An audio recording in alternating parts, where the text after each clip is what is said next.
New York City 911. Do you need police, fire, or medical?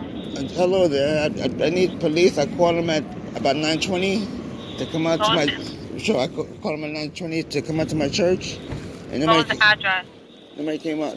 4206 National Street, You're in Queens. Queens, right?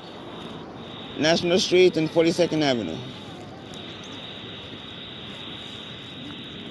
Hold on, sir.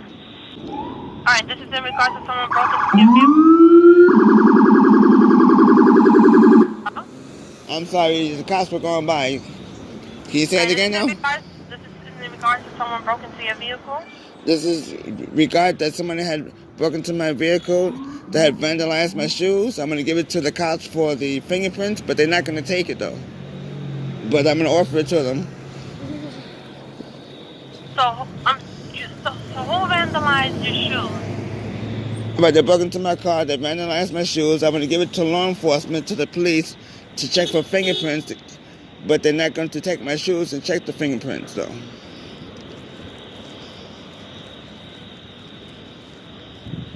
And when did this happen, sir? Oh, well, like I noticed the shoes today. It happened today? Right, I noticed the shoes today, right. I pulled the shoes out from my vehicle and I noticed the shoes were vandalized today. Okay, but you didn't actually witness when Hello, it good happened, morning. right? You didn't see it? No, these people are cowards. These people are cowards. It's law enforcement, they run around and they terrorize people. It comes on the news. You could go to lawanddisorder.org, Law and Disorder, type in the search box April 29th, 2019, and it shows you that law enforcement make people homeless by getting them evicted, and they get people fired from their jobs. It's a court case. I'm sorry, sir. Court case. The location you're at and your phone is breaking up, so it's like you're coming in and out. Okay. So you're saying you looked at a website and what was it? Right. Website is called Law and Disorder. Law and Disorder. If you type in the search box April 29th, 2019, it shows you a court case that law enforcement make people homeless by getting them evicted from their homes, and they get people fired from their jobs. It's a court case. The court case is called Socialist Workers Party versus the Attorney General. And that's what they're doing to me. They made me homeless, and they keep getting me fired job after job after job. All right, this is the post site. Postsite.org, dated February 15, 2019. What this shows lessons from the FBI's secret war on activism. Lessons from the FBI's secret war on activism. Let's scroll down.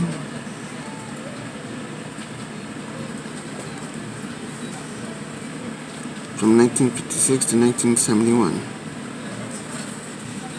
It first targeted the Communist Party and was expanded to the Social Workers Party, SWP.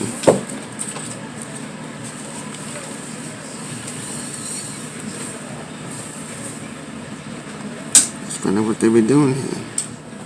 If I can find it. Here we go.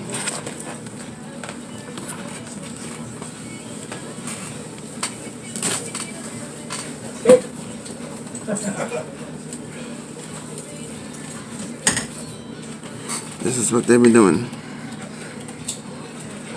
It says that the FBI has used 300 infiltrators, 1,300 informers. To do what?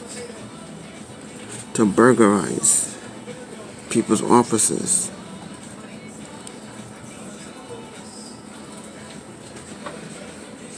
And people's homes. Let's look at that again. The FBI has used over 300 infiltrators, 1,300 informers to do what? Burglarize people's businesses and people's homes. Businesses and homes. Cover people in law enforcement. That's what they do. They like to terrorize people. And look what it says down here. Landlords were contacted in an effort to get people evicted. See? Get them evicted, make people homeless by getting them evicted.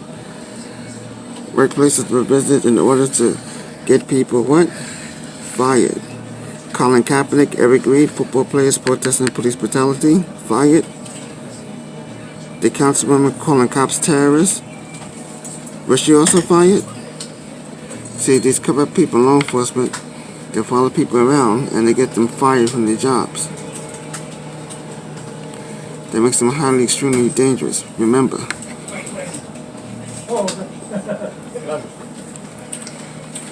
300 infiltrators, 1,300 informers. Law enforcement, they're using their thugs to bring in people's homes and businesses and to follow people around. That makes them very highly, extremely dangerous. Post-site, February 15th, 2019. Highly, extremely dangerous people, corrupt people in law enforcement. Can you say that these are the law enforcement that's doing that to you? Law enforcement is doing that to people. You might know a person named Colin Kaepernick. He's protesting police brutality. He's a football player. They got him fired from his job. He's protesting police brutality. All of a sudden, he can't find work. This is a court case. And it comes on the news that law enforcement like to vandalize, sabotage people's cars. That's a different news website. I think that is extremely accurate. I think that the Baltimore police are a gang. They're domestic terrorists. And then they also further criminalize those that dissent and speak out against that, particularly organizers and activists in the community. A lot of us have been followed home, car windows broken, tires slashed. In this moment, I would uplift Tawanda Jones, sister of Tyrone West, who they have been fighting for justice for him for 159 weeks. She still gets harassed to this day, right? Like, we're talking over 3 years, and police are still harassing her. Right? Go ahead. So you're saying that you know that it was a law enforcement that vandalized your vehicle? But like I'm saying that law enforcement, they follow me around, and they're being assisted by like an organization that that's. I'm sorry, sir. Go ahead. Wherever that you're located, it's like it's breaking up. You have a bad reception. Okay. Right, I'm at 42nd Street and National Street. So, right, so this is law enforcement, and law enforcement have assistants. Like, according to that court case, law enforcement would use other people to do their dirty work for them. They call them infiltrators. I forget what they call it in the court case, but in the court case, law enforcement would use other people to do their dirty work. I forget what they call it. I forget the exact name, but this in that court case, Social Workers Party versus the Attorney General. They call them something that law enforcement would use to do their dirty work. I forget the name of it. Informants. All right, sir. So what I did was I just sent a message to the dispatcher, letting them that you're still at that location, you're still waiting. So she's going to update the officers that are responding to the location and let them know that you're still waiting. Okay, sir? Okay. All right, thank you. And make sure that you save that recording, because what they do, they keep erasing, the recordings. So make sure that you save it, because they hack my cell phone and they erase my videos.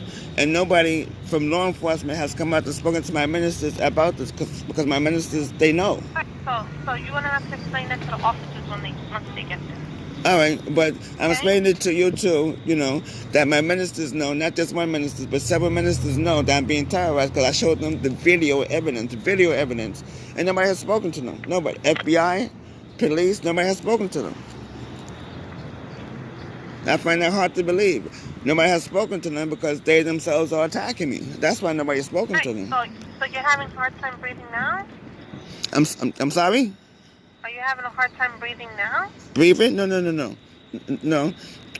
I have no hard time breathing.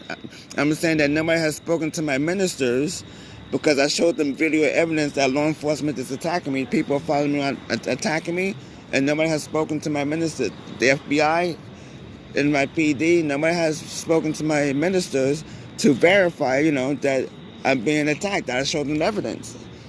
Everybody is refusing to talk to them. The FBI is refusing to talk to them. in my PD is refusing to talk to my ministers. I have more than one minister. I have several ministers like in my church. And I showed them the evidence, the video evidence. I showed them my car. I showed them my clothes that's being vandalized, torn up, cut up.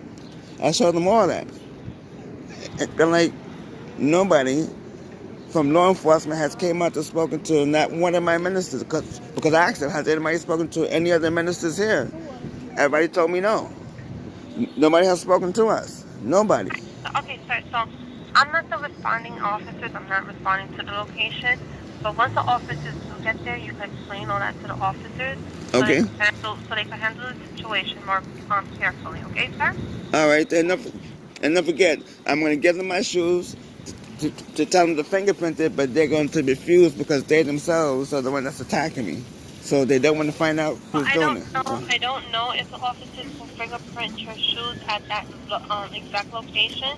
They might have to either have you bring it into the precinct or something, but they're gonna explain it to you better, okay?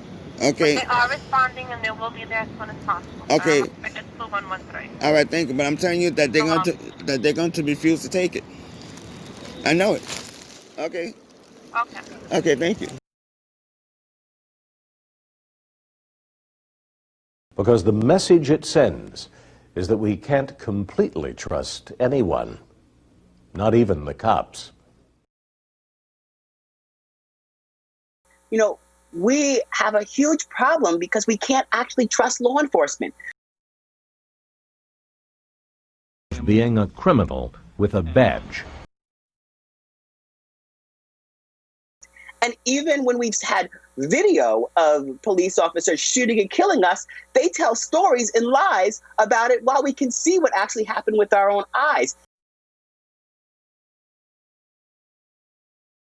Because the message it sends is that we can't completely trust anyone, not even the cops.